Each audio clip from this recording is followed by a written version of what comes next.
Hey guys, Luis Moreno here with Insurance Agent Training. Jordan from HealthSherpa. Welcome, Jordan. Hey, thank you for being on today. Hi, Luis. Thanks for having me. Hey, awesome. Well, we're going to be talking everything Health Sherpa today, and we're going to break this thing down into three sections. Number one, and the most important, is to make sure that your Health Sherpa account is set up the right way. So whether you're a brand new agent and you're trying to get this set up, or even an agent with some experience, I've run into some issues with some agents saying, "Hey, why am I not getting paid?" And it's come down to your health sherpa's not set up the right way. So, Jordan, I'm gonna let you take over. Let us know, hey, what is the right way to set up the health sherpa right from the beginning? Great. Well, thanks for having me on today. We're going to spend some time on our staging environment. So this is a test environment of HealthSherpa. Should look very similar to the actual website. So if you're brand new, you're going to start at healthsherpa.com, and the page should look like this. I will just point out that at any time, if you get stuck on HealthSherpa or you have questions, you can contact our support team and they can walk you through. So even if you've set up your account or you still have questions or you need help, feel free to reach out to them at any time and they can help troubleshoot any issues you might be running into. So we're going to start by clicking sign up now, and we're going to walk through creating an account.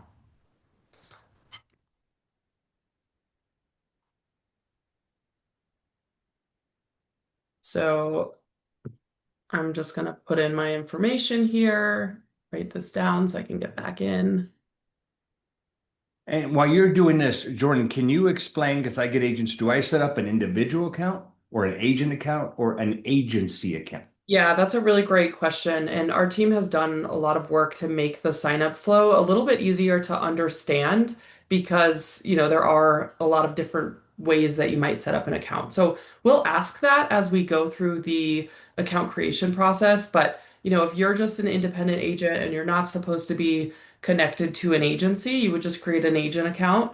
I know there are a lot of agents, and Luis, you probably work with a handful that they do connect to your agency account, and that may not necessarily mean anything, but if you're paying them commissions, you might want to share visibility just so that you can help keep track of, who they're writing and who you're getting paid for in their book.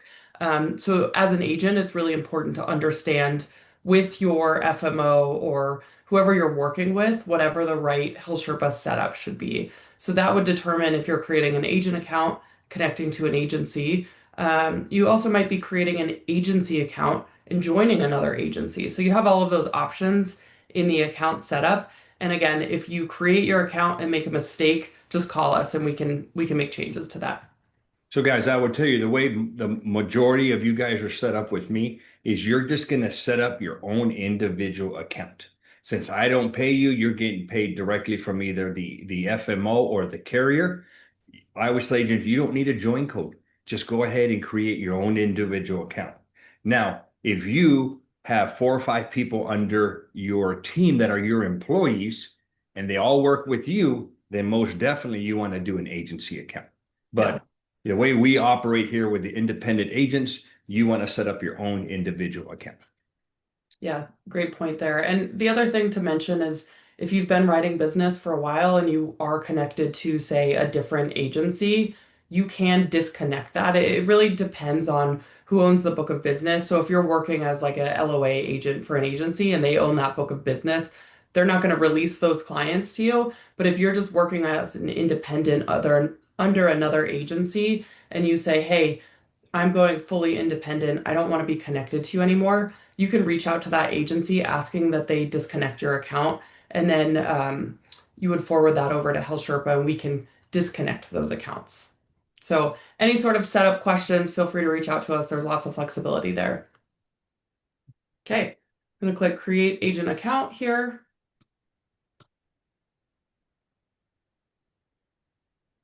All right, so some information here.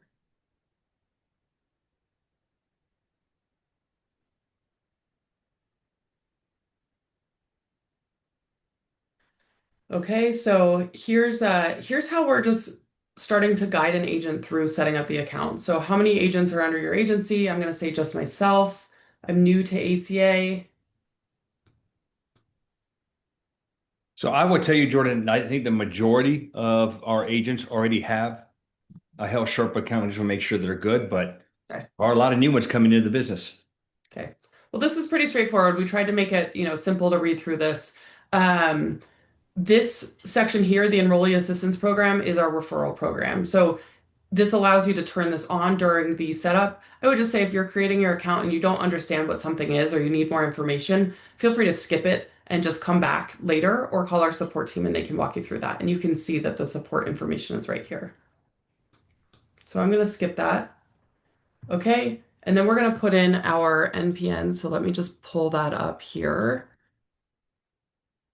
We're going to authorize HealthSherpa to run a NIPR check. And really what we're doing here is looking for your state licenses. So we're going to see through NIPR, that I'm licensed in Texas, California, Florida, and our system will log that so that if you go to start an application in one of those states, we know that you're licensed. This does not currently look at all carrier appointments. So just know that this is looking at state licenses. You are responsible for keeping your carrier appointments up to date, and I'll show you where to do that. Okay, so then we've got a guided setup here, which is a new feature to really just help everybody understand the different steps to go through. If you've used HealthSherpa before or you don't want to go through the guided setup, you can also just skip and do these on your own. So I'm going to click skip and I'll show you some of the steps that we'll do later. So here we've logged in. You're going to automatically land on the home page. This is a great page to reference when you're coming into HealthSherpa to see, does HealthSherpa have any updates? We've got some videos here of setting up your account, getting a tour of the platform, and we really try to put some important news here on the right side. So we're going to put our newsletter in here, any sort of product updates we'll put in here as well, links to training, and then we've also built out an ACA checklist. So some steps here to help you make sure that your account is set up correctly. So if you haven't spent any time on the homepage, check that out, see what sort of resources we have to offer there, um, and then just make sure that you've gone through all of those. So really the two most important from here would be getting our FFM account integrated. So everybody is required to integrate your FFM account. And if you're brand new, what that is you complete your marketplace training through the marketplace. Once you have completed that registration, in order to use HealthSherpa, you have to integrate HealthSherpa into your CMS portal. And unfortunately, you are required to do that every 12 hours. That's a security protocol. You can think of it as a two-factor authentication. So we will do that here in just a second. Let's see if that brings me to FFM. Okay, so just going back here, we can see this enable EDE up top. This button is what connects us to the marketplace, getting real-time updates from the marketplace. And this is an identity verification that you're required to do once when you set up your account. So the FFM integration is every 12 hours. Hopefully you just log on for the day, do that in the morning, and you're all set for the day. This enable EDE, you only have to do once. So if we click on this, it's going to tell us you have to integrate first. So I'm going to click integrate my FFM account. It's going to bring me into the CMS portal and give me just a second to find my credentials here to do this. And while Jordan is doing that, guys, the EDE, and I've had agents, I don't want to do that. Well, EDE allows HealthSherpa to communicate with healthcare.gov. It does it all on the back end. So all the data that you're entering to complete an application, and now even with updates, there's communication going back and forth between HealthSherpa and healthcare.gov, and that's all done with the EDE. So you're going to have to do your EDE. And then I will also tell you this. Don't screw this up, guys. You're going to get these identity proofing questions. Make sure that you get them right. Otherwise, I don't know what the otherwise is. I think it's a little hard if you don't get those questions right. Am I correct there, Jordan? So CMS uses Experian as their identity verification partner, and we've heard feedback over the years that it is quite common that people fail those even when you answer them correctly. And so I would just say if that happens, you'll get an error message on the screen. It'll tell you to contact HealthSherpa. It's not too bad for us to fix. We're going to say, send us a picture of your driver's license. And then what our team will do is just validate you are who you say you are, and then we can override that for you. So, yeah. So that's the what to do there. But I would just say, anytime you get stuck or you see an error message, just contact us and we'll walk you through it. Great. So this is the integration here. I'm going to click sign in. This is going to send me the identity verification. So we have this set up as an email. I'm going to grab this code real quick. While Jordan is looking up that code, you're going to have two options, especially when you're integrating every single day. I'd highly recommend that you do the text option. Yeah. That way, when you log in the morning, you'll log in, you'll get your identity code to log into HealthSherpa, and then you'll integrate with CMS. Get both of those via text. Easy. You get them in text, you plug them in, and once you're in, you're in. The HealthSherpa code, isn't that every half hour of non-use? No, so that you don't have to do every 30 minutes now. It's just upon login. At one point, it was every 30 minutes, and we were able to work with CMS on scaling that one back. Oh, great. Okay, got it. Yeah. So once you come in the morning, you knock that HealthSherpa login two-factor, and then you do your integration with CMS, and then you're done for the next, what, 12 hours? Yes. Yeah. So I've done that integration. It brings me back to this page. I'm going to click refresh page, and we'll see here that this brings me into this is the Experian information. So just going to put in some fake information here.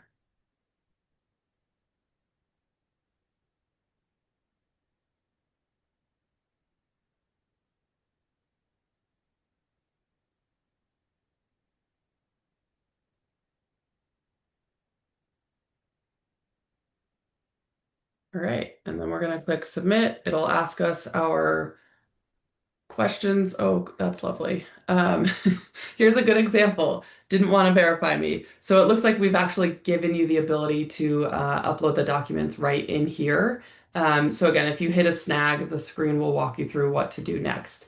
I'm not going to walk through this specific example here for today, but let's just go back into our account here. And guys, some of the questions that are asked are like in 2005, you lived on which of these following streets?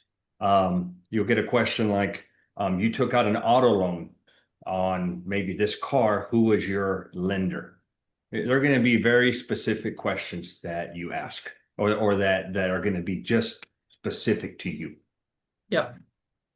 Okay, so we've done the integration. We'll pretend that I just got through that EDE. And then a couple of other things that are really important to do before you move forward with writing any business or doing anything else on HealthSherpa. You're going to come up top here and click on this gear icon. So in the top right corner, you're going to click Account Settings. And this is where you'll go to find everything related to your account. So it'll tell you your integration status, your agent information, your FFM certification, Georgia certification. You've got some settings in here that you can update, but the really important one here is the carrier setting. So I mentioned that we'll check to see what states you're licensed in.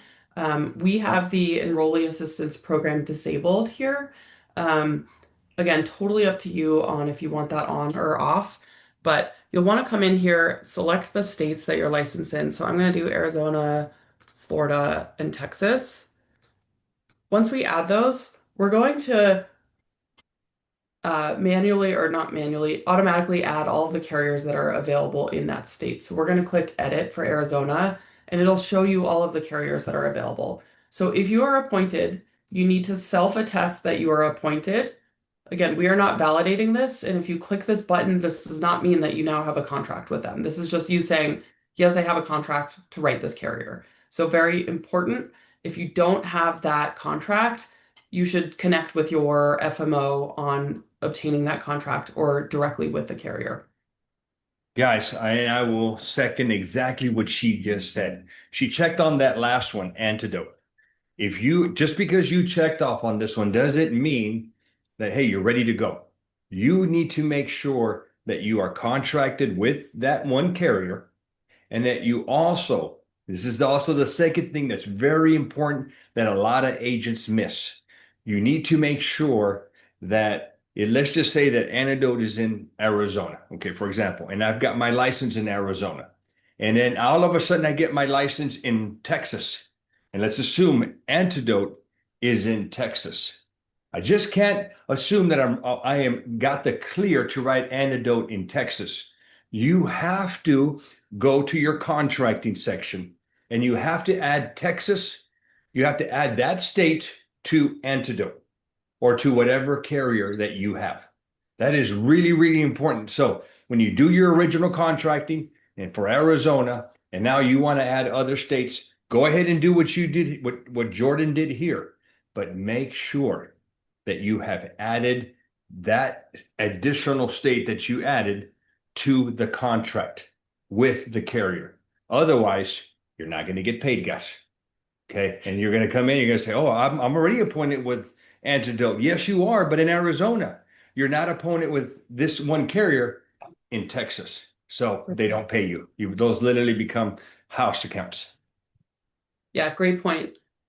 So the other piece I'll cover before we move on. So let's say you do turn on the enrollee assistance program. This is essentially a referral program. You are still required to be appointed in order to use the referral program. And the reason for this is there are state-specific laws with the DOI that require you to be appointed in order to be discussing a plan. So let's say, hey, I'm choosing to refer, and you might wonder, well, why would I refer if I'm appointed? Some may choose to refer to get an upfront payment from HealthSherpa on a specific plan versus waiting for the carrier commissions. But if you refer the plan to HealthSherpa, what that means is you wrote the plan, you collect the consent documents, you still manage that client, but you are now submitting it over to HealthSherpa, and one of our NPNs would go on that policy, and we would pay you a one-time fee for that policy. So anytime I get a question around like, why is HealthSherpa's NPN on my policy? It's almost always due to if you have this enrollee assistance program turned on and your settings are not set up correctly, that can happen by mistake. We try to put prompts in the product letting you know, hey, you're referring this over to HealthSherpa, but just make sure that these settings are set up correctly so that when you submit a policy the first time, it's done correctly.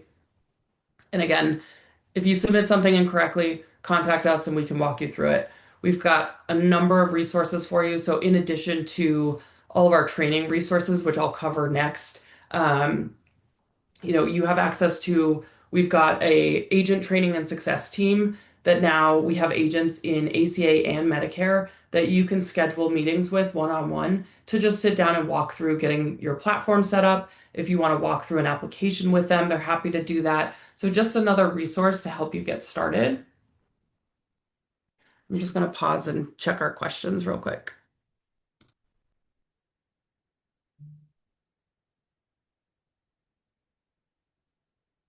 Okay, we'll come back to those.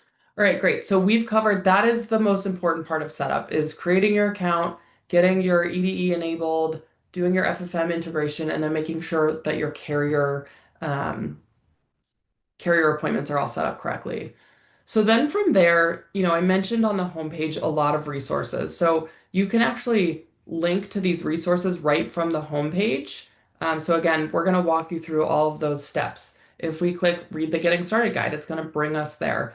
I tell everybody that's new to bookmark this page here, and I'm going to drop it in the chat. It's faq.healthsherpa.com.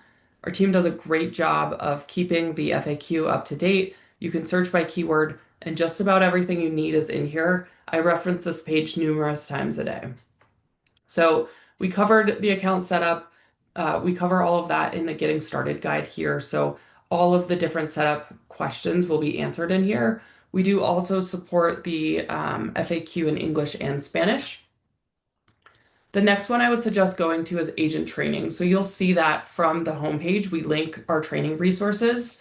We've built out an entire training and education department at HealthSherpa. So the team runs weekly webinars, monthly webinars, specialty topics as well, where we will do a deep dive on a specific topic. So if you're brand new and you want to spend an hour with us learning about just every single piece of the platform, you can do that. If you've been around for a while and you want to learn about DMIs and follow-ups and policy changes, we'll cover those as well. So we link our trainings in our newsletter. You can also find them on the agent training page, which I will drop in the chat again here. And so you can see here we've got our calendar of what's going on. So Right now, we're focused on post enrollment. Open enrollment just finished up. So, what do you need to do after open enrollment? How do you handle follow-up documents? Um, you know, what is special enrollment? What qualifies as special enrollment? So, the team does a really good job of mapping the trainings that we cover based on the specific time of year. So, definitely check this out. Amber and Marie run our training at HealthSherpa. They are both excellent. Also, if you say, hey, I don't have an hour to sit in on one of these trainings, just register and we'll email it to you. I like to do that, and then I'll listen to something on like 1.5 speed playback so that I can get through something faster if I need to. But we'll always send out a link to the recording and the presentation afterwards. So guys, one thing, I'm going to step back just a little bit. I should have mentioned this at the beginning, but the Health Sherpa platform is the tool, the premier tool out there. I don't know if there are any other tools. I know there was in the past, but I think they're all gone. But it is the premier tool for quoting and enrollment. That's what it does. Now, there are some other features where it can help you with collecting some documents, sending some emails, but Health Sherpa's primary role is to quote and enroll. That's what it does. It doesn't act like a full CRM. It can store a few docs, and that's great, but ultimately you want to have your full CRM on the side that you deal with, and just think of Health Sherpa as this is where I'm going to go to quote, enroll people, renew people. It's what talks to healthcare.gov in a much better platform than you talking to healthcare.gov directly. Thanks, Luis. Okay. Just had a great question from Linda in the chat. Can you send 1095A directly from HealthSherpa or download an email? Yes, you can download it. You can't currently send those directly from HealthSherpa. I get asked all the time, hey, it'd be great to bulk download these. It would be great to have, more functionality within HealthSherpa. Unfortunately, because these are considered, a marketplace document or a tax document, these are associated with a client that we get from the marketplace, but we don't have control or visibility into those documents, which requires you to go in and manually pull those. So you would find those for a client right from your clients section. I'm going to log into a different account, but you would click on the client name, and if and when it's available, it will be listed in the client profile. Yeah, and here's what I do, Linda. Just I have this as the workflow in my CRM. So I would log in, go to that client view section, find the 1095 that they're asking for, download it into my on my computer, and then I put it into my CRM and I send it to them. That way they have access to it. Good question. And guys, here's what we'll do. We'll tackle all the questions at the end of this thing. Jordan, so we go to part two. Is there anything else that new agents or experienced agents need to know on their setup before we go into all the tools that HealthSherpa has? So those are the main ones. I would say, create your account, integrate, enable EDE, get your carrier settings set up correctly, and then sit in on an agent training 101 where we spend, a full hour covering everything that you need to know. You just pointed out HealthSherpa is your quoting and enrollment platform. We're going to cover that A to Z in that training of where do you go to quote? How do you run an application? What do all of these different tabs mean over here? How do I contact support? So that would be, I think, step 3 in setup is just sitting in on one of those trainings and making sure that you understand how to navigate the platform. Jordan, if you had to pick a document or something that is a must-have for an agent on the FAQ section, what would that one be? Ooh, that's a good question. Yeah, it really depends, I think, on the tenure of the agent. If you're brand new, it's going to be that agent training page because our team just has a wealth of resources for you. And that's what I would be doing is sitting in on those and learning as much as I can about everything I need to know, all things ACA. Now, if I run an office and I have 4 agents that are working for me in my office, I would sit in on the agency training and I would go to the agency portion of the HealthSherpa FAQ because there are more features that we have within the agency that are important to understand as well. So I would start there, but again, utilize the homepage. And if you can come in here and you can say, I've done all these, and this one's actually all checked off, then you're good to go. But if you read through the homepage and you see that checklist and you don't understand what a certain section means, click on that link, go to the FAQ and read it, and make sure that you understand each piece of the platform before you start writing business. Beautiful. Guys, if on the chat, go to your chat, Jordan posted the link. It opens up directly into the agent training, and that way you can have that bookmarked on your browser. Well, beautiful, Jordan. Looks like we got part one done, which is the initial setup. I think what I'd like to do in the second setup, once an agent has done this, let's jump into maybe the view, maybe all the tabs that we have here on the left where it's clients, leads, exports, all the way down. Sure. Can we get into that? And that way as we're going to those, we can look at all the tools that HealthSherpa has for agents. Yes, absolutely. Okay. So we've created our account and we're going to start navigating through these different tabs on the left. So the clients tab is where you will go to find all of your clients. So very important distinction. Once you've actually submitted an enrollment, that's when a client will appear in your clients. If you are thinking, why can't I find my client? I know I've enrolled them. Check your leads because if you have not submitted the client, they will live in your leads. So clients is where you'll find everybody that's been successfully enrolled. We can see here there's a lot of different filters we can use. Um, so if you want to look at a specific carrier, if you want to look at payment status, document status, plan years, just one important thing to call out here with payments. So we mentioned that HealthSherpa is directly connected to the marketplace. Let's say your client has a $105 monthly premium for their plan. If they've paid that premium, um, the carrier will know that it's paid on their end, but the carrier does not report. Well, the carrier reports it back to CMS. CMS does not send that update to us.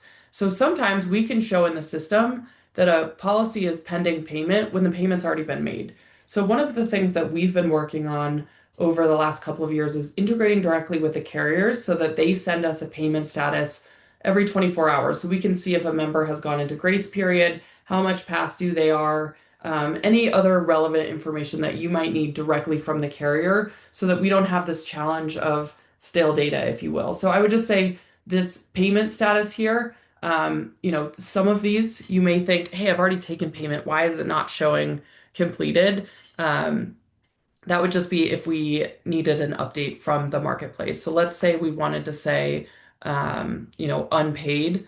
You could always check the status of that by going into your client here. And you can see on this page, we're syncing, checking the marketplace for updates. So if the marketplace does have a payment status update, it will show up on this page. So I'm not going to get into too much detail on this page here, but lots of great filters. Feel free to play around with this. Search bar, you can search by name, phone number, FFM ID. If you ever get a notice from the marketplace asking for more information regarding a client, like if they want proof of consent, oftentimes those letters just have a FFM application ID. So you get a letter and you're like, I don't know how to respond to this. You search the FFM ID in here and then you'll find your client. Hey, Jordan, on the payment section, do you have a list of the carriers that are reporting updates? We do. And you can find that in the Help Center. We call that the Premier Partner. So at this point in time, I think we've got about 80% of the carriers live with this. So we're still chipping away at that. I just dropped that in the chat. But we've got, so you'll see that it's a Premier Partner based on the symbol in the platform. And you can see, Luis, I know since we started talking about this, the list has gotten much longer. Yes. So the team's done a really great job. We are starting to work with the carriers on just making sure that we've got data integrity and things are matching what we expect. So you would see if someone is a Premier Partner by seeing that little icon in this dashboard here. I'm not sure if we have that turned on in this staging environment here, but you will see it within HealthSherpa. And the way that you would know about that is we'll go back into this client profile here. So we'll be able to see the information on the plan, see here how we've got the exchange data and the Premier Partner data. You can always click on this if it is a Premier Partner just to see if there's any difference in the data. And guys, here's a pro tip. Okay. As you're building your books with your different carriers, you've got to develop maybe a bare minimum, maybe a weekly workflow for either you or a staff member or maybe a VA that you may have hired. And if you want to get the most up-to-date billing status, way you're going to do that is going straight to the carrier. You can look at the data here that HealthSherpa provides, and sometimes again we're hoping that the carriers are reporting the most up-to-date information. Like I saw on that list, Blue Cross Blue Shield of Texas is not on that list. So if I want to go check any of my clients, you want to go to the broker portal for that insurance carrier. That's where you're going to get the latest data. So make sure that you have a tab on your browser or a folder on your browser, your bookmark folder, where maybe you have it labeled medical or ACA carriers, and then you've got all of your carriers in there. Make sure that you have them ready to go. I love using Chrome because it does save my passwords, and I can log in immediately to maybe Blue Cross Blue Shield of Texas, and I can log in and look at my clients. I can do a lot of the sorting by, who's in the grace, who hasn't paid, who's effectuated. There's a lot of reporting that these carriers do. You can use HealthSherpa, but I think for an agent, if you want the latest and greatest, make it part of your daily workflow to make sure that you're checking each carrier and getting that info directly from there. Yeah, absolutely. And we're trying to make that easier for you as well. So I think as your book of business grows, we've done a really nice job building some additional tools into the platform to help you with that. But Luis is right. You should be using HealthSherpa and the carrier portals and just be looking for any discrepancies between the two. So if we show that a plan is active and now the carrier shows that a member is in grace period, you need to contact that member and get their payment so they don't lapse their plan. So moving on here in the client section, we were in all clients. I'm going to cover next this client follow-up section. So this is another great tool to help you keep track of any follow-ups for your client. So when you come in here, you can see we've got a couple different buckets: coverage at risk, subsidy at risk, commission at risk. If you click on these, we'll bring you directly to those filters. If you hover over these little tooltips within the platform, will tell you what a specific section means. So for this specific one, we're going to say we're looking at plan year 2026. This takes a moment to update here. And then we can look at different follow-up statuses. So we can look at, let's say, coverage at risk. We'll select that, and then the page will update for coverage at risk. And we can see here, binder may be due, and it looks like this has another follow-up of verify citizenship. So this client has a DMI that's still outstanding, so a document that's due to the marketplace in order for them to qualify for their subsidy. And then the binder payment needs to be made. And again, if that isn't made, it looks like their deadline was January 1st, then they may not effectuate. So in order to take action on this, you can click on the client name. We're going to bring you into their profile here, and this is where we'll show you a detailed view of what sort of follow-ups they have next. So we can see here, follow-ups, binder may be due. We'll have a link to take that payment for some carriers. This specific one says contact the carrier. And then as we scroll down, we can see other information about the plan here. We will be adding a link for their payment portal as well. So if the carrier supports that, will allow you to go directly to their payment portal. So if you want to make changes to, say, an auto pay or take premium payments outside of the binder payment, you'll be able to do that. Here's where you'll be able to find all of your documents. So things like marketplace notices, your 1095A forms. We've added providers and prescriptions. This has been feedback we've had for years. If your client tells you what providers and what prescriptions that are important to them, we'll save that on their profile. You can collect consent through HealthSherpa, so we'll have all of those records listed here as well.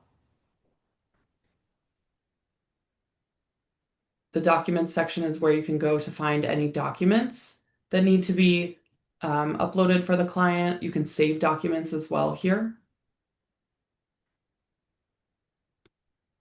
And now just going back to this tab here. So a couple other things in here, renewals.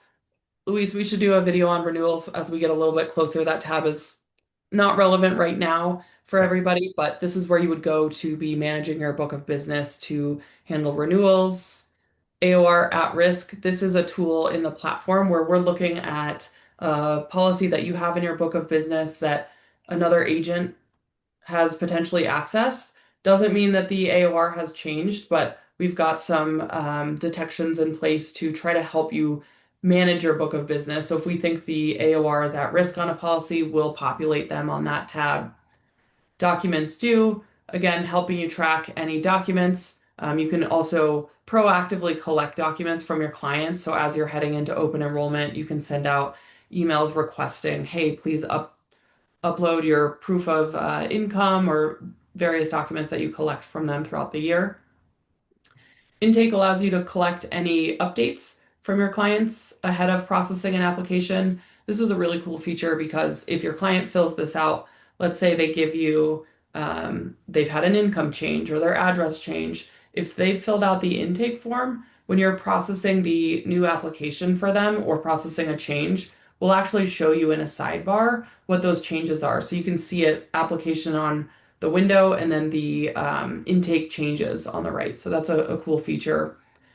And then lastly, invalid action error. So invalid action, again, something that we cover in more depth in our trainings, but it is a error that the marketplace generates that is a tool meant to prevent fraud in the industry. So if I'm currently agent of record on a policy and Luis tries to submit a policy changing the AOR on that plan, he's going to run into what's called invalid action. So that error, you have two ways to resolve that to, gain AOR of that client.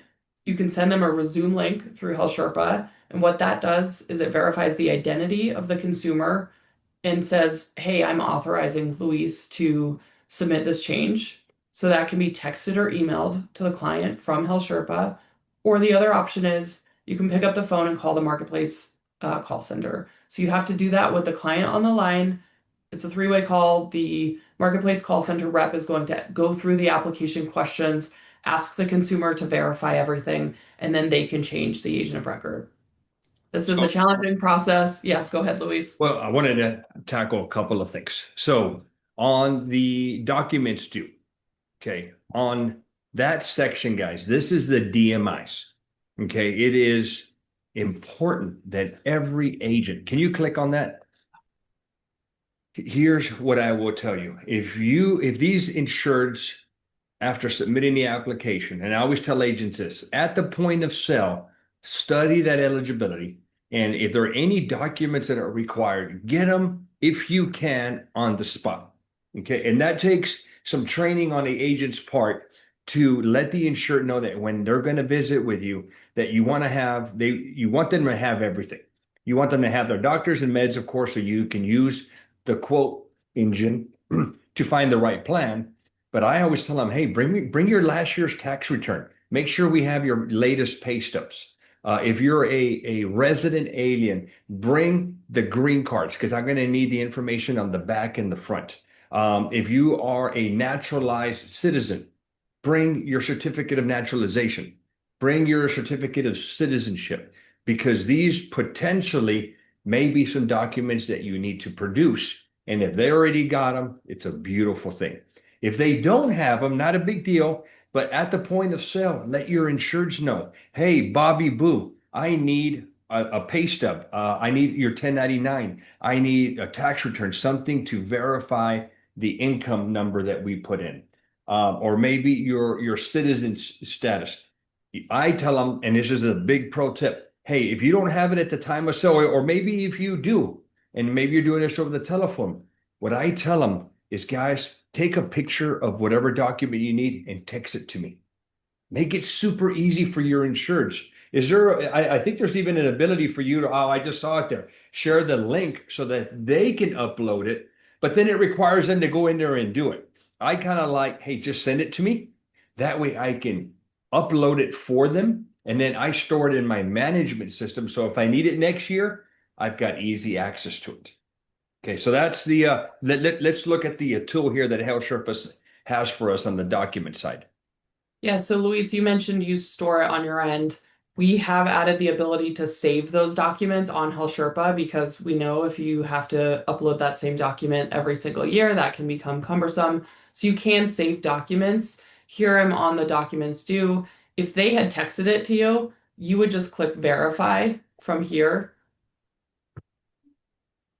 and then you're going to upload the document through here. We'll submit it directly to the marketplace for you, and you would see that status change once the marketplace accepts that document.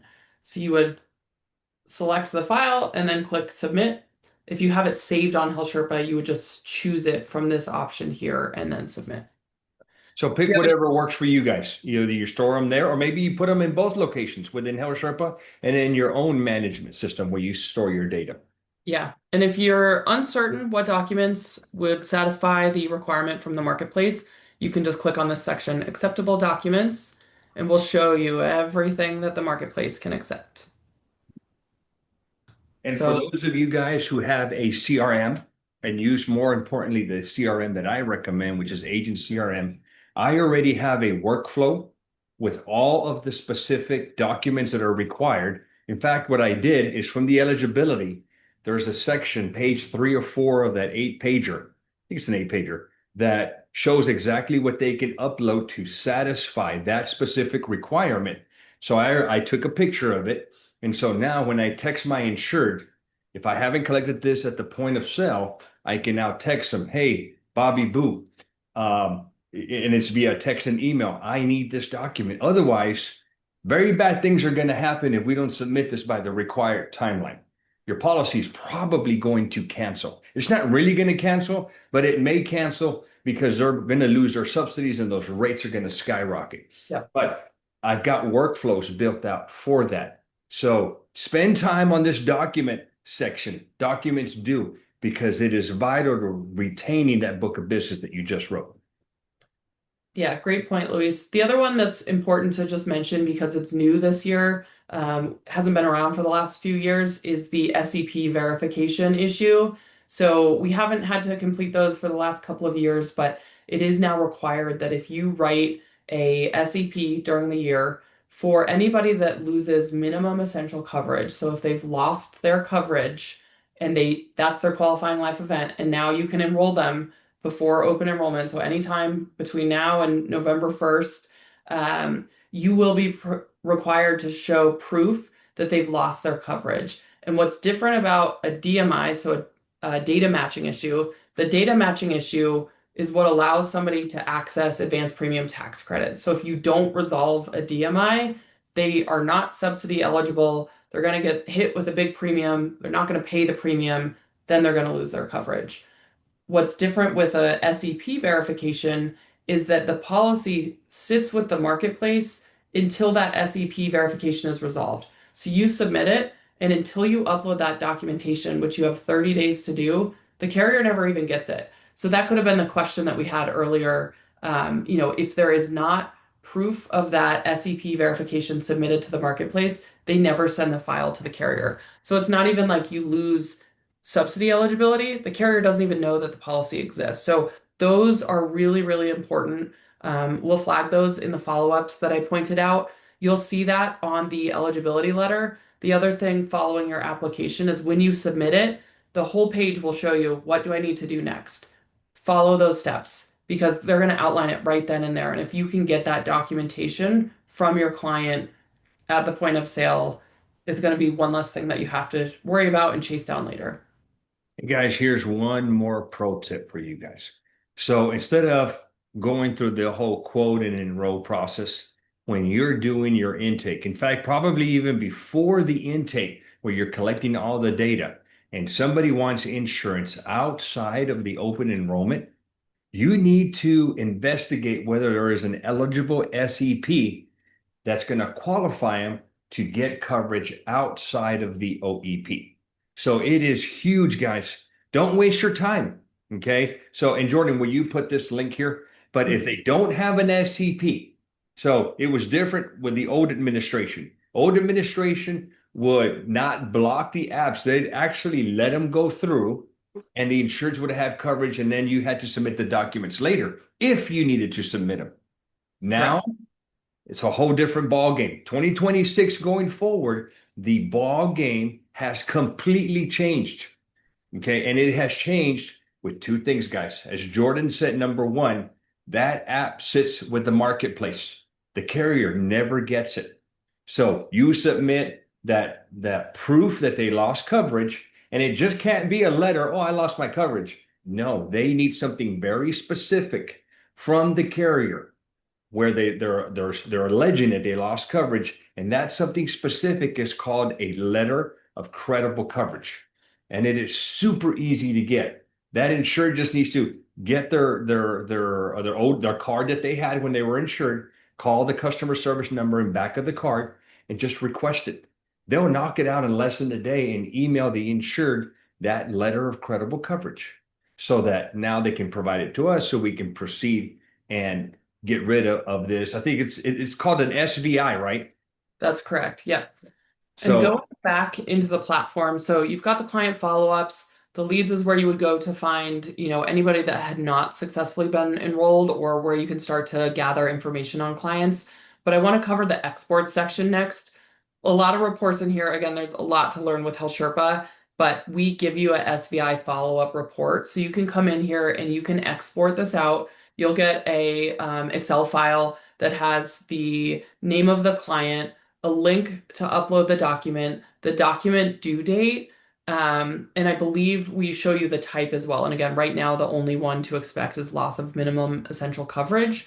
But should that change down the road and all qualifying life events require them, this is a really important report. You can do the same with DMI follow-up. So again, if you've got assistants or team members that are helping with document collection, these can be really useful reports that you can work through by due date. I believe we also give you the client phone number in there so that you can then contact the client and start working that. Luis, you've got your workflows in your agent CRM as well. So two really important reports in here. Probably the two that you'll want to make sure that you pay attention to the most outside of your enrollment reporting. and guys, minimum essential coverage. She's mentioned that a couple of times. So minimum essential coverage means it is a true health plan, one that they have with their employer. I get questions, will short-term medical count? That doesn't meet medical or doesn't meet minimum essential coverage. Will the faith-based sharing plans count? They do not. Will the limited benefit plans that are out there that are disguised as a health insurance plan because they're linked to a PPO? Those don't count. Technically, as far as I know, the only plans that count are plans that are from an employer or possibly a relocation where you had an ACA plan over there and now you moved over here and that plan is not over here where they just moved. Well, that plan that they're losing will meet minimal essential coverage because it's an ACA plan. But do you know of any other plans, Jordan, that meet that minimum essential coverage category? I think that's about it. And that example you just provided, Luis, moving is a qualifying life event that doesn't require documentation currently. Yeah, so I would say, let me see if I've got any resources in here. Let me see. While she's looking that up, I will tell you guys, Nope. as far as I know, the only one that doesn't require proof of loss of coverage is this. Now, moving, Jordan, just the actual move in itself doesn't create an SCP. The move has the move along with the losing of coverage is an SCP. The one that doesn't require proof of coverage is having a baby. So if you got a baby, it's game on. Oh, and it's just not having a baby. Adopting also. There's a whole list of them, and I got a video that talks about that. But it is important that you know which SCPs you can utilize. Yes, absolutely. And we've got a full webinar that we're running this month on that as well. I know we're coming up on time here. Just quickly through these other tabs here, the insights gives you some insights into your book of business. We'll be revamping this year, but just gives you visibility into leads, submitted applications, average plan premium, total annual premium, and a chart range. If you run an agency, we've got a lot more comprehensive insights on the agency section. I'm not going to go into that one today. Bonuses within HealthSherpa, again, this would be if you are doing the enrollee assistance program, if you participate in any Medicare referrals. Um, what is important to understand is we do run broker bonuses. So even if you don't participate in any of the referral programs, typically during open enrollment, we'll have some carriers come to us and say, hey, we want to run a broker bonus through HealthSherpa. All that means for you is that you can potentially make more money by using HealthSherpa. So you submit the plan, you still get the commissions, you get paid an extra 25, $50 from the carrier. You would see that in here. So this is where we log any that are live. If you do submit policies that are eligible for these, we'll show it down below. You do have to give us a W-9 if you submit any that get a broker bonus in order to receive that payment. That's the only time HealthSherpa is going to pay you. We don't handle commissions. Everything else is going to come either through your FMO or direct from the carrier. I know you can see commissions here. This is not live in the platform I mentioned. This is our test environment. This was a tool that we've been testing out to help with commission reconciliation, but it is not live. The marketing tab here allows you to have a QR code or a marketing link that you can put in your email signature on your Facebook page. This is a way for you to say, hey, anybody in my network, I sell ACA plans. If you're interested in seeing if you qualify for a subsidy or what plans are in your area, they can use this link. It brings them through our very simple quoting. And if they self-enroll, we'll automatically attach your NPN to that. Still very important that your carrier settings are up to date on this, but this is, another way to just be generating business. I've seen this on t-shirts. I've seen people put the QR code on business cards, flyers. People will put this in grocery stores, stuff like that. So just a great way for you to really get the word out that you're selling insurance. You can customize the branding on all of this as well. And anybody that successfully enrolls will land in your clients. If they start an app and they don't enroll, they'll end up in your leads. And then lastly, we have the consent section. So we can spend some more time on that on another call. Can you just do a quickie on the consent? Because that's huge Sure, that you guys sure. collect that. Yeah. So the consent is an option for you to collect the pre-application consent and the application review. So you are required to do those two steps per CMS. So we have the consent library here, which is going to keep track of any consent forms that you've collected. You can download these. You can revoke or delete them in here as well if you need to collect new consent. So this would be, hey, I'm now working with Luis. I need to collect consent that he's authorizing me to work on his behalf. I'm going to fill this out. I can send this email, text, or upload. It's initial consent that we're gathering. We've got English and Spanish, and then we're going to send this consent request. And it's going to send him the actual form that he'll need to go through that will authorize me in order to access his information on the marketplace. Now, there's another step to consent that you will hit while you are going through the application, and that allows you to do the application review. That is equally as important, and that is having your client review the information that they've provided to you for accuracy so that you can make sure that the income that they've provided is correct. What you don't want to happen is they say, hey, I'm making 22,000 and they actually make 50,000 and they collect all of this subsidy throughout the year. And now they come back and they say, I just got this big tax bill. You put the wrong information on the application. Well, you have application review that you covered with your client saying you agreed that you put 22,000 as your annual income. So this is really protecting you as an agent, but also protecting the consumer from, anybody submitting information that is not accurate about them. So you can do those right from the application. You can collect them. So if you ever do get a complaint, you can come into your consent library and you can download these. So if you ever needed to provide it directly to the carrier or the marketplace, you have that proof right in here. And guys, if you paid attention when she put that mouse over that, I saw the IP address. So that is something, the latest and greatest. I was helping an agent out with a complaint and they wanted something that had the IP address. So I noticed that when you put the mouse over the download, Jordan.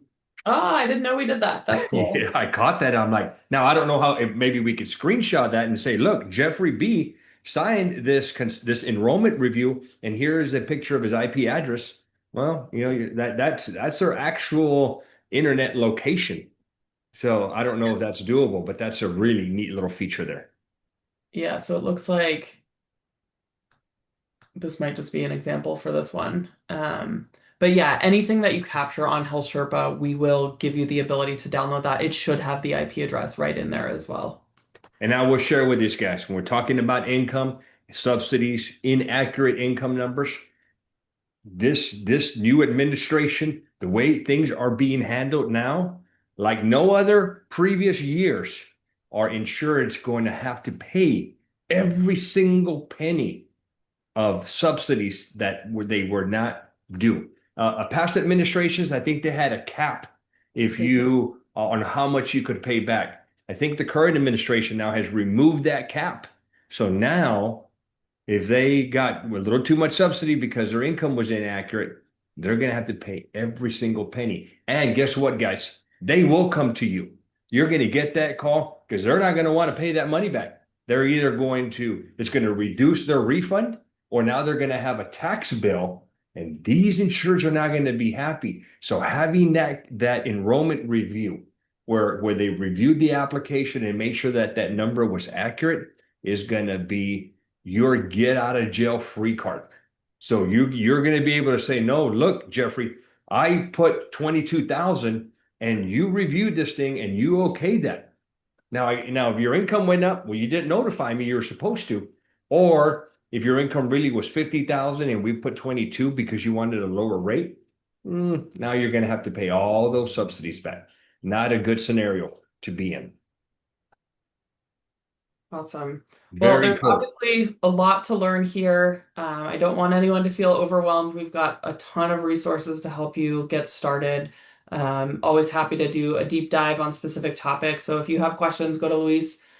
He can get me on the line, and we're happy to work with you through anything. So, Luis, should we shift over to some questions now? Yes, most definitely. So we'll go into the next section, which is some questions. We got some really good questions. So, guys, what I'm going to do is hit the ones that are in the chat. Jordan, can you do me a quickie here? Can you hit the quote button for me and Sure. just do a one person, put the quote in there? Because the first question we're going to tackle is how do you get Allstate added to Health Sherpa? And I think it's already there. Yeah, that's a really good question. So we do have a unique partnership with Allstate.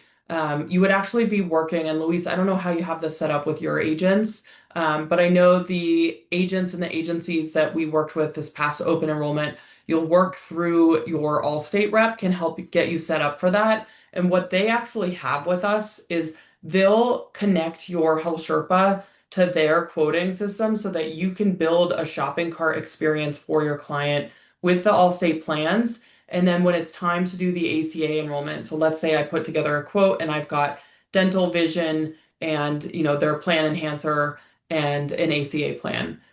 I have to do the ACA plan enrollment first. So I click on the button in the Allstate system. It'll bring you automatically into HealthSherpa. You are going to actually land directly in the application. So you can pick the plan on the Allstate system. We power their quoting over there. Let's say you've picked an Oscar plan in Florida. You go to do the enrollment. They're going to send all that information over and you're going to land directly in the HealthSherpa application.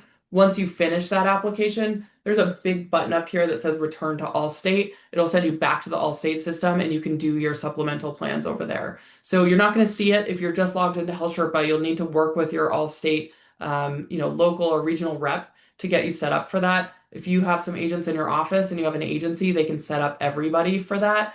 But that is how you would do your ACA and supplemental plans. And here's the way I handle it, guys. I can't remember how, if I don't even use this functionality within Health Sherpa. What I do is I already have a window open. So when I'm meeting with an insured, I've got three windows open. One of them is my Health Sherpa quote and enrollment where I'm doing the ACA plan.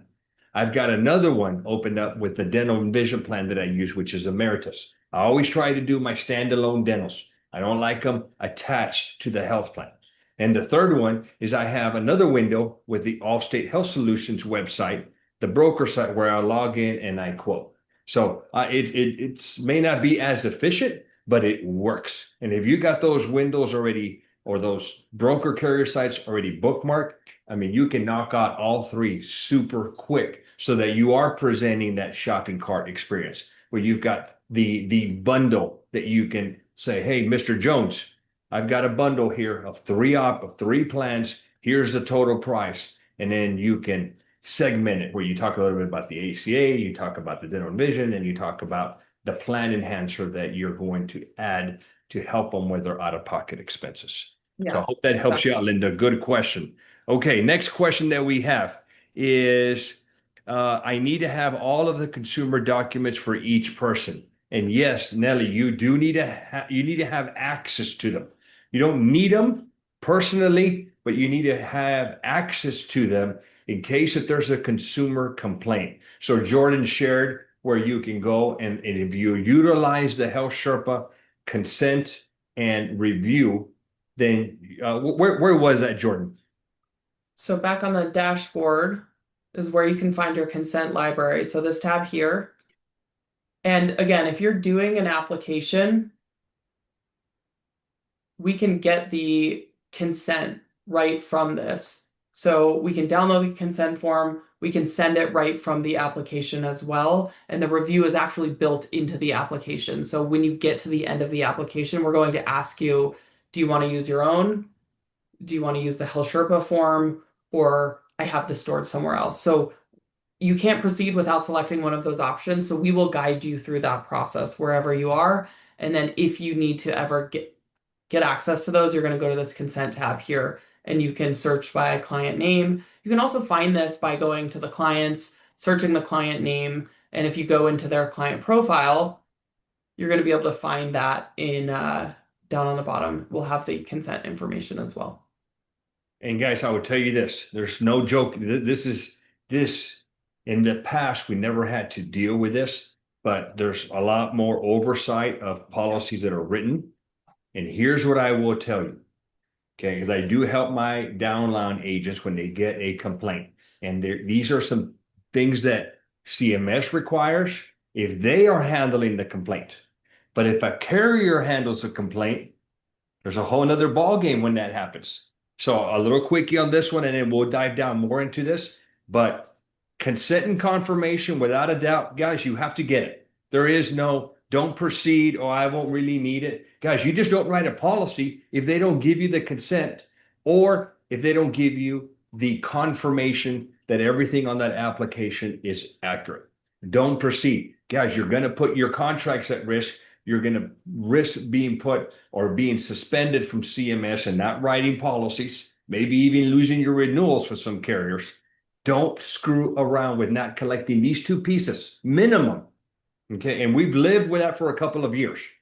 So HealthSherpa gives you the option. I do this through my CRM because I'm a little, I like to retain my stuff. So I've got that documentation. And here's what they're asking for, Jordan, so that you know.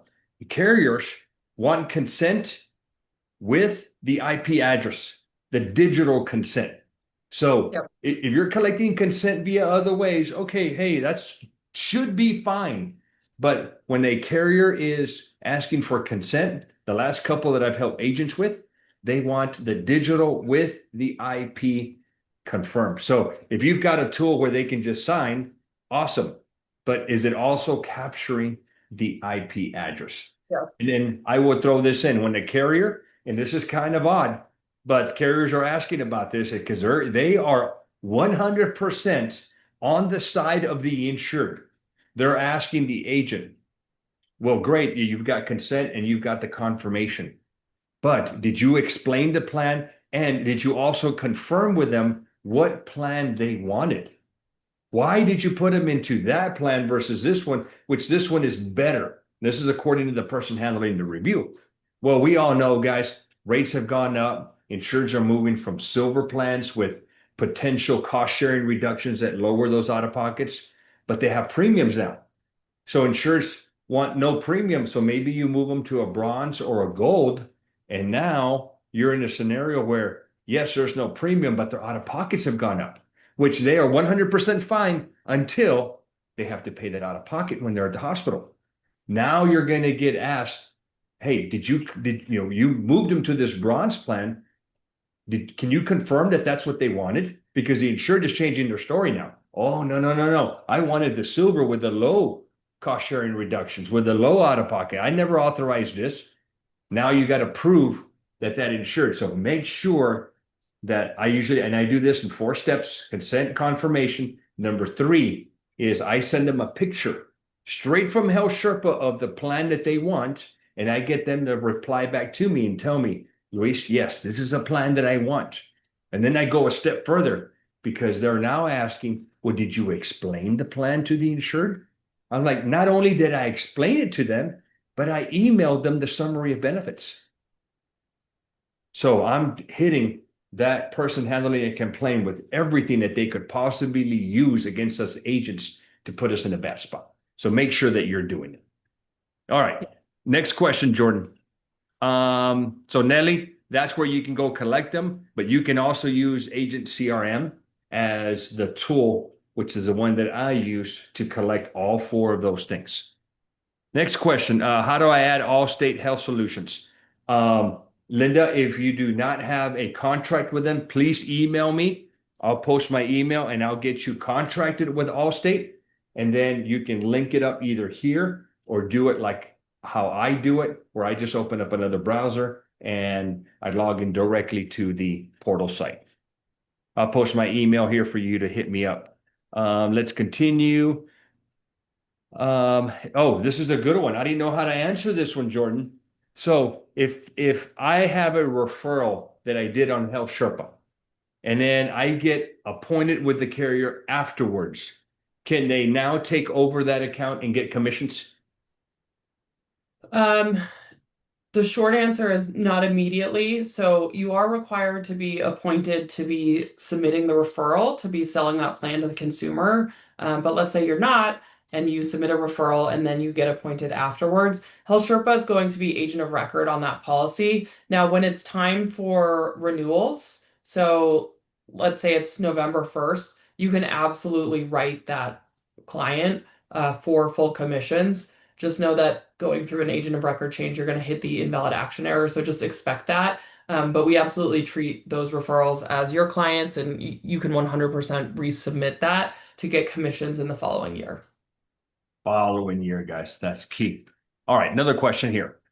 Oh, I see this happen all the time. And I've got my way of handling this, but we'll let Jordan tackle it here via through the HealthSherpa, what they can do. An agent took one of my clients twice without the client's knowledge. This was done through HealthSherpa. How would you tackle that, Jordan? Yeah, so this is a tricky one. The CMS came out with this invalid action error a couple of years ago as a way to combat fraud. That said, it's not a perfect system. So if you happen to see that the AOR has changed and your client has confirmed that they have not worked with that agent, the best thing for you to do, there's actually a few things you can do. You can report that to our fraud team. So we've got an internal fraud prevention unit. They will do an investigation upon that other agent. They can take action on that agent if necessary. They'll even write a report to CMS and or the carrier when applicable. We've got a great FAQ on how to report fraud. So I'm going to link that here.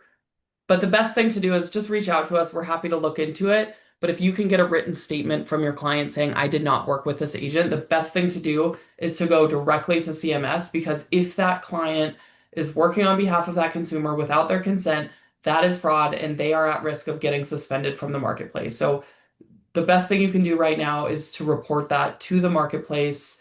And then if their plan was changed and you need to work with the marketplace in order to get them back in the plan that they were in, that would be a complex case through the marketplace. So give them a call, explain the situation, and they can walk you through what to do next. You can absolutely reach out to us as well, and we will look into, hey, how was this done? Was it done through the resume link? Was an agent acting nefariously on the platform? And we will open up an investigation on that. Or was it done through the call center? And if it was done through the call center, then their team can look into that. So unfortunately, some of it is still happening, and the best thing that we can do is just have it reported to us so that we can work with you on trying to get these people out of this business. So I will share my deal here, guys. Sometimes clients lie. Okay. So, always don't just go into full accusation mode. but sometimes clients lie. Okay, that's happened to me before. Hey, I call, I have a workflow that when I see a policy on that AOR at risk, or I see that a client has been taken because I'm no longer getting paid, I hit them up with like, hey, Mr. Jones, what happened? What did I do wrong? Why'd you leave me? Looks like you went to another agent, John Smith. They tell me, no, I didn't do that, whatever. This is what I do. All right, Mr. Jones, here's what we're going to do. We're going to have to report this as fraud. If you did not give them the authorization, this is what we'll do. Now, I didn't think about reporting it to HealthSherpa, but I think that's a good thing. So report it to HealthSherpa should be number one. Number two is get the client on the phone and do a three-way call. There's a phone number that you can call, which is the backdoor number to healthcare.gov. They answer very, very quickly.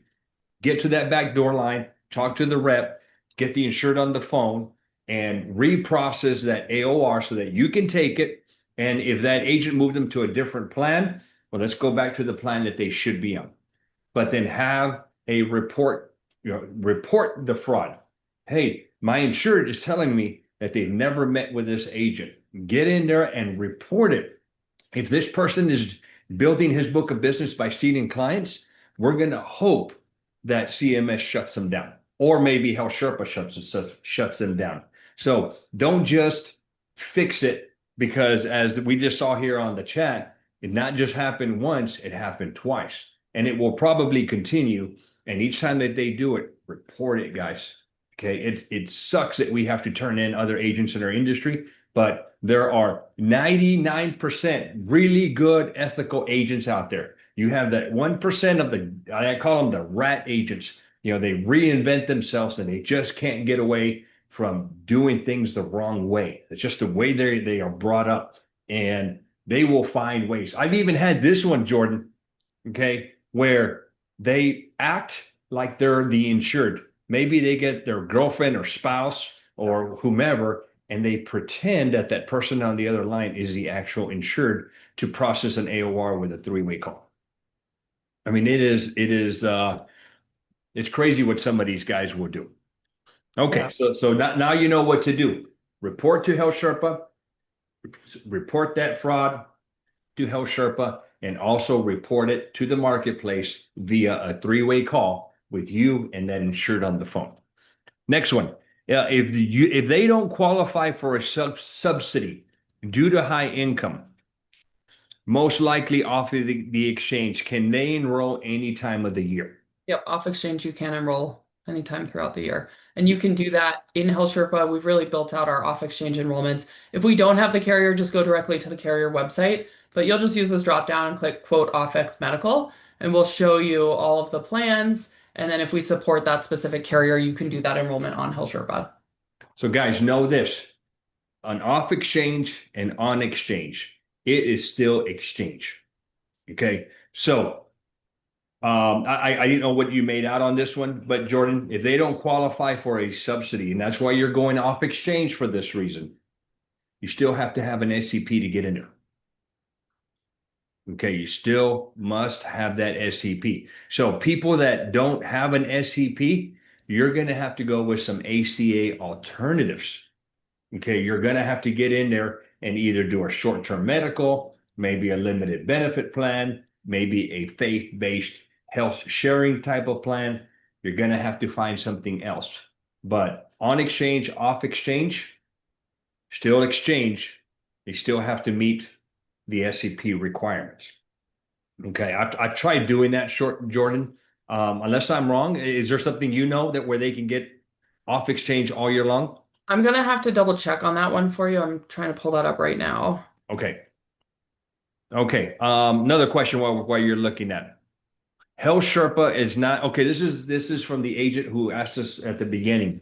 So HealthSherpa is not syncing my application to UHC for a family of 4. According to the marketplace, they're good, but HealthSherpa is not picking up that data. I'm just curious. Did you already receive your ID cards from United Healthcare? No, I have not received any ID cards. You have no cards. When you go to your United Health broker portal, are you seeing that insured in that broker portal under the book of business? No, I didn't know that I need to go to my broker portal, but I called UHC and they told me that I don't have me, my family is not listed at Okay. UHC. I was on the phone with them like all day Friday, going back and forth between Marketplace and United Healthcare. Okay. So Louise, market. I can pull this up here, but I don't know if we want to stop the recording since, this is her Yeah. family's You know information. what? Here's what we'll do. Ashley, hang on here. We'll go to the very end. I'm going to ask a few more questions and then we'll shut the recording. We'll get everybody off and then we can just do this offline so we don't share any PII. Okay. Okay. Okay. Perfect. I have a contract with with Allstate. Just don't know how to add it on HealthSherpa. So, Jordan, if an agent has already a contract with Allstate Health Solutions, what's the easiest way to link it to HealthSherpa when they quote? Yes, so they will again need to work with Allstate to set it up, but there is one important step. If you have your account already set up, you're going to provide Allstate your agent account. It's called a slug. I'll allow all of you to laugh at me for a moment because I thought a slug was a bug, but it's also a tech term for something that exists in the URL. So this is called a slug up here. So we can see agent ID equals test agent. This can be found in a few places on the platform. So either in the URL, and Allstate has some FAQs that walk you through this, or it can be found in your marketing link here. They just need to know this little code, your slug, and then they'll set up that integration for you so that you can use their enrollment platform to create that bundled shopping cart. It'll be linked to your existing HealthSherpa. So connect with your broker rep or Yep. maybe your upline. If you don't have it, guys, email me. I will give it to you. And if you're wondering what Allstate does on that plan enhancer, they have a whole suite of products. Okay. But the plan enhancer does two things. It does three, but I only use two of them. You can do number three, but it gets a little pricey. Number one is it provides reimbursement for an accident up to whatever benefit amount you choose. So that's their baseline. The next is that you add on top of the accident is sickness hospitalization, which means that if an insured is in the hospital for 24 hours, whatever benefit amount that you selected, that's what gets paid to the insured. Insured takes hold of that money and then they use that to meet their deductible and their out-of-pocket maximum. So it's just a way to put money into the insured to help them meet those out-of-pockets that they're going to have to deal with. And it's an indemnity plan, which means it doesn't talk to whatever insurance company they have or carrier that they have. It doesn't talk to them. In fact, they don't even have to have insurance. Allstate does not care what health plan they have or don't have. Based on whether it's an accident or a sickness where they're hospitalized for 24 hours, they pay the benefits directly to the insured. And then the insured does whatever they want to do with it. So that's what that does. So if you don't have it, guys, it's vital. Get it because it is really, really good. It's a good way to help the insureds, but also increase your income. Hey, Jordan, I think we've exceeded our time limit, and but we've covered quite a bit. Guys, thank you for hanging out. Jordan, thank you for staying on and helping us make sure that this premier quote and enrollment platform is the one that agents use and use the right way. And I do appreciate your time. Thank you for having me, Luis. You're welcome. All right, let's stop.